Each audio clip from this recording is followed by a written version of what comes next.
Big boss season 7 കൊടുത്താൽ പണി കൊല്ലത്തും കിട്ടും. 2 ദിവസം മുമ്പ് ലാലേട്ടൻ അനീഷിനോട് ചോദിച്ചു, നീ ആരെ സേവ് ചെയ്യുമെന്ന്. അനീഷ് ഒരുപാട് വാചാലനായി. അദ്ദേഹം പറഞ്ഞത് തന്റെ പ്രിയ സുഹൃത്ത് ഷാനവാസിനെ സേവ് ചെയ്യുന്നു. ലാലേട്ടൻ ആ ചോദ്യം തിരിച്ച് ഷാനവാസിനോട് ചോദിച്ചപ്പോൾ ഷാനവാസ് പറഞ്ഞു, ആരെ സേവ് ചെയ്യുന്ന പറഞ്ഞ് അനുവിനെ, അനീഷിനല്ല അനുവിനെ. അതാ പറഞ്ഞ കൊടുത്താൽ പണി കൊല്ലത്ത് കിട്ടും. എനിവേ, എന്തായാലും പെൺകുട്ടിമാർ ചതിച്ചു ഷാനവാസിനെ, ആദിലയും നൂറയും. അതല്ലെങ്കിലും ഈ രണ്ടുപേരെയും ഒരിക്കലും വിശ്വസിക്കാൻ പറ്റാത്ത വ്യക്തികളാണ്.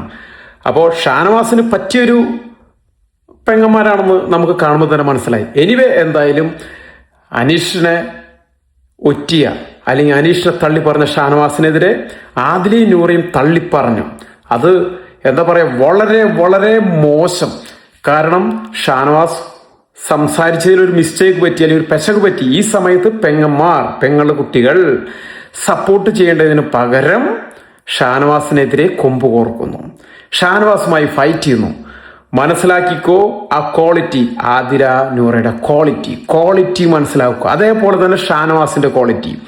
ടോപ്പ് 3 വരേണ്ട 3 കണ്ടസ്റ്റന്റ് ആണ് ഷാനവാസ്, അനീഷ്, അനു. ഇപ്പോ ഈ കണ്ടീഷനിലാണെങ്കിൽ അധികം വൈകാതെ പുറത്തു പോകുന്നത് ആരായിരിക്കും? ഷാനവാസ് ആയിരിക്കും. Big boss season 7